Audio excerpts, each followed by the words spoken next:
কোরআনে বর্ণিত এক রহস্যময় পাহাড় পুরো পৃথিবীকে ঘিরে আছে। রাসূল সাল্লাল্লাহু আলাইহি ওয়াসাল্লাম বলেন, আল্লাহ তাআলা এই পাহাড়কে দিয়ে পৃথিবীর 4 দিক ঘিরে দিয়েছেন। এই পাহাড়ের ভেতর পুরো পৃথিবী এমনভাবে ঢুকে আছে যেন একটি আংটির ভেতর হাতের আঙুল ঢুকে আছে। কোনো মানুষ এখানে পৌঁছাতে পারে না, কেননা সেখানে পৌঁছাতে হলে 4 মাস অন্ধকারের মধ্য দিয়ে পথ চলতে হবে। এটা এমন পাহাড় যেখানে কোনো সূর্যের আলো, চাঁদ বা তারকার আলো পৌঁছাতে পারে না। এই পাহাড় অত্যন্ত গাঢ় নীল রঙের। পৃথিবী থেকে আকাশ নীল রঙের দেখা যায় কারণ এই পাহাড়ের রং নীল। যদি এই পাহাড় না হতো তাহলে আকাশের রং নীল হতো না। রবার্ট লেভলিন এর বিখ্যাত কিতাব legend of the fire spirits এর একটি অধ্যায়ে তিনি ইমাম তাবারির একটা বর্ণনা উল্লেখ করেছেন, যেখানে হযরত মুহাম্মদ সাল্লাল্লাহু আলাইহি ওয়াসাল্লাম এবং হযরত আলী রাদিয়াল্লাহু তাআলা আনহু এর মধ্যকার একটি গোপন আলোচনার কথা বলা হয়েছে। সেই গোপন আলোচনায় মুহাম্মদুর রাসূলুল্লাহ সাল্লাল্লাহু আলাইহি ওয়াসাল্লাম 2টি গোপন শহরের কথা বলেন এবং সেই 2টি শহরের সাথে কাহাফ পাহাড়ের সংযোগের কথা বলেছেন। একটি শহর হচ্ছে জাবুলকা, যা প্রাচ্যে অবস্থিত, এবং আরেকটি শহর হচ্ছে জাবুল শাহ, যা পশ্চিমে অবস্থিত। আর এই 2টি শহর জমুরাত দ্বারা তৈরি। তখন হযরত আলী রাদিয়াল্লাহু তাআলা আনহু জিজ্ঞাসা করলেন, ইয়া রাসূলুল্লাহ, এই 2টি শহর কি আমাদের পৃথিবীতে অবস্থিত? তখন আল্লাহর রাসূল সাল্লাল্লাহু আলাইহি ওয়াসাল্লাম বলেন, এই শহর 2টি পৃথিবীর সীমান্তে অবস্থিত এবং এই শহর 2টি কাহাফ পাহাড়ের সাথে সংযুক্ত। আল্লাহর রাসূল বলেন, প্রত্যেক শহরের মধ্যে নজরদারি করার জন্য একটি কেল্লা থাকে এবং প্রতিটি কেল্লাতে 1000 করে মানুষ পাহারা দেয়। আল্লাহর রাসূল সাল্লাল্লাহু আলাইহি ওয়াসাল্লাম আরও বলেন, এই 2 শহরে বসবাস করা লোকেরা হযরত আদম আলাইহিস সালামের বংশধর নয়, না তো ইবলিশের বংশধর। এখানকার লোকেরা চাঁদ এবং সূর্যের ব্যাপারেও কিছু জানে না। তাদের কাছে যে আলো পৌঁছায় তা কাহাফ পাহাড়ের আলো। এখানকার লোকেরা আল্লাহ প্রদত্ত রিজিক খেয়ে জীবন ধারণ করে। তখন হযরত আলী রাদিয়াল্লাহু তাআলা আনহু জিজ্ঞাসা করেন, হে আল্লাহর রাসূল, তবে কি তারা ফেরেশতা? তখন আল্লাহর রাসূল উত্তর দেন যে না, তারা ফেরেশতা নয়, কিন্তু তারা ফেরেশতাদের মতোই আল্লাহর অনুগত। সেই শহরগুলোতে সবাই পুরুষ, সেখানে কোনো মহিলা নেই, কোনো বাচ্চাও নেই। আল্লাহর রাসূল সাল্লাল্লাহু আলাইহি ওয়াসাল্লাম বলেন, মেরাজের রাত্রিতে তিনি সেই 2 শহরের মানুষদের সাথে সাক্ষাৎ করেছেন এবং তারা আল্লাহর রাসূলের দাওয়াতকে কবুল করেছেন এবং ইসলাম গ্রহণ করেছেন। আল্লাহর রাসূল আরও বলেন, সেখানে পৌঁছানো প্রায় অসম্ভব। সেখানে পৌঁছাতে হলে 4 মাস একটানা অন্ধকারের মধ্যে পথ চলতে হবে। কিন্তু আদ জাতি যারা হযরত হুদ আলাইহিস সালামের উপর ঈমান এনেছিল তারা সেই পর্যন্ত পৌঁছাতে পেরেছিল এবং পরবর্তীতে হযরত জুলকারনাইন সেখানে পৌঁছানোর চেষ্টা করেছিলেন, কিন্তু তিনি অর্ধেক রাস্তা থেকে ফিরে আসেন। এই পাহাড়ের বিষয়ে নানানজন নানান ধরনের বক্তব্য দিয়ে থাকেন। কেউ কেউ মনে করেন এই পাহাড় অ্যান্টার্কটিকা মহাদেশের কোথাও অবস্থিত, যেখানে সব সময় অন্ধকার থাকে। কেউ কেউ আবার একে হাজার হাজার বছর পুরনো ধ্বংস হয়ে যাওয়া শহর আটলান্টাস মনে করেন। তবে রাসূল সাল্লাল্লাহু আলাইহি ওয়াসাল্লামের কাছ থেকে প্রাপ্ত তথ্য অনুযায়ী এই পাহাড়ের সঠিক নাম হচ্ছে কাহাফ পাহাড় তথা কুহে কাহাফ। এই পাহাড়টি জিন জাতির ধ্বংস হওয়ার পর অবশিষ্ট ভালো জিনদের আবাসস্থল, যেখানে জিনেরা বসবাস করে।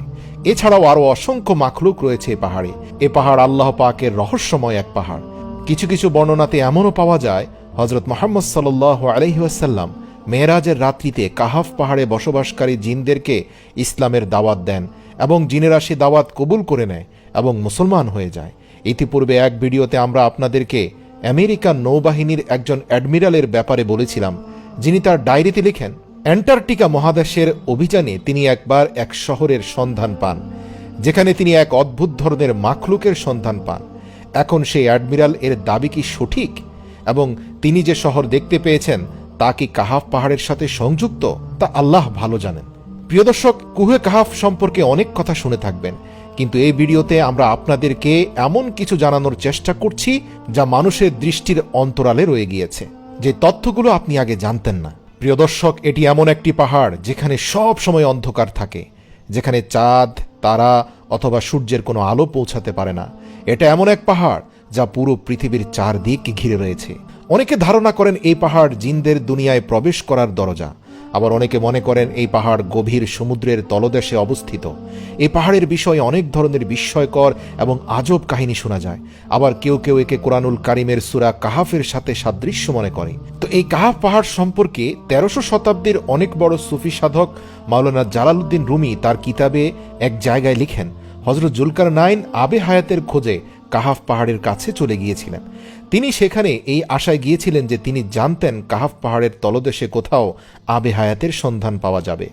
যখন হযরত জুলকারনাইন সেখানে পৌঁছান, তিনি সেখানে ইসরাফিল আলাইহিস সালামের দেখা পান, যিনি কিয়ামতের সময় সিংহায় ফুৎকার দেওয়ার জন্য সিংহা নিয়ে তৈরি ছিলেন। এখন এই ঘটনা কতটা সঠিক সেটা আমরা বলতে পারবো না, কিন্তু জালালউদ্দিন রুমির এই কথার পিছনে নিশ্চয়ই কোনো না কোনো ব্যাখ্যা রয়েছে। হয়তো তিনি আহলে কিতাব থেকে এর কোনো রেফারেন্স পেয়েছেন। প্রিয় দর্শক, জাবালে কাহাফ নামে এই পাহাড় বেশি প্রসিদ্ধ। আরব এবং ইরানের মাঝামাঝি এলাকায় একটি পাহাড় রয়েছে যাকে জমিনের শেষ স্থান মনে করা হয়, যেখানে কেউ পৌঁছাতে পারে না, এবং পশ্চিমা রূপকথায় সেখানে একটি অদ্ভুত পাখির কথা বর্ণনা করা হয়েছে যাকে রোক বার্ড বলা হয়। সেই পাখির আকৃতি এত বড় হয় যে তারা নিজের পায়ের থাবায় একটি আস্ত হাতিকে নিয়ে উঠতে পারে। আরবি বর্ণমালায় কাফ অক্ষরটির ধারাবাহিকতা অনুযায়ী 21 নম্বর অক্ষর। এই অক্ষরটি অনেক প্রাচীন ইউনানি ফেনিশিয়ান হরফ থেকে উৎপত্তি। ডিকশনারি অনুযায়ী যার অর্থ ঘাড়ের পেছনের অংশ, যাকে ইংরেজিতে ন্যাব বলে। বিভিন্ন এলাকার মানুষ এর আলাদা আলাদা অর্থ করে থাকেন। যেমন জাপানের মানুষেরা ঘাড়ের পেছনের অংশ উঁচু থাকলে সেই ব্যক্তিকে সফল ব্যক্তি বলে। আফ্রিকার মানুষেরা ন্যাপকে গোলামের চিহ্ন হিসাবে দেখে। মিশরের লোকেরা কাউকে লজ্জা দেওয়ার জন্য ন্যাপ অর্থাৎ ঘাড়ের পেছনের দিকে থাপ্পড় দেয়। এলাকা ভেদে এর ভিন্ন ভিন্ন অর্থ হয়, কিন্তু আজ পর্যন্ত কেউ এটা বের করতে পারেনি যে এই পাহাড়কে কাফ পাহাড় কেন বলা হয়। অনেকে মনে করেন কাফ তথা কাহাফ দ্বারা কোনো কিছুর কেন্দ্র বোঝানো হয়। এই নামটি এতটাই মর্যাদাপূর্ণ যে কোরআনের একটি পুরো সূরার নাম সূরা কাহাফ। এই সূরাটির মধ্যে আল্লাহ তাআলার একত্ববাদ, মানুষের জীবন এবং মৃত্যু সম্পর্কে আলোচনা করা হয়েছে। আপনি যেন অবাক হবেন, চীনারা মনে করেন পৃথিবীর সমস্ত পাহাড় একটি মাত্র পাহাড়ের শাখা প্রশাখা, আর সেই মূল পাহাড়টার নাম হচ্ছে কাহাফ পাহাড়। পৃথিবীর প্রত্যেকটা ধর্মগ্রন্থের ইতিহাস ঘাটলে আপনি এই পাহাড়ের তথ্য খুঁজে পাবেন। হযরত জালালউদ্দিন রুমির বর্ণনা, যেখানে তিনি হযরত জুলকারনাইনের ব্যাপারে বলেছিলেন যে আবে হায়াতের খোঁজে কাহাফ পাহাড়ের কাছাকাছি পৌঁছে গিয়েছিলেন জুলকারনাইন। এছাড়াও পাকিস্তানের একজন সুফি সাধক মাকদুম জাহাঙ্গীর রহমতুল্লাহ আলাইহি তিনি তার কিতাবে লেখেন যে হযরত জুলকারনাইন কাহাফ পাহাড়ে শুধুমাত্র ইসরাফিল আলাইহিস সালামকে দেখেছেন তাই নয়, তিনি ইয়াজুজ এবং মাজুজকেও এই পাহাড়ে বন্দী করে রাখেন। প্রিয় দর্শক, এই পাহাড় সম্পর্কে আমাদের কাছে যত তথ্য ছিল বিশ্লেষণ করে তার পুরোটাই আপনাদের সামনে উপস্থাপন করার চেষ্টা করেছি।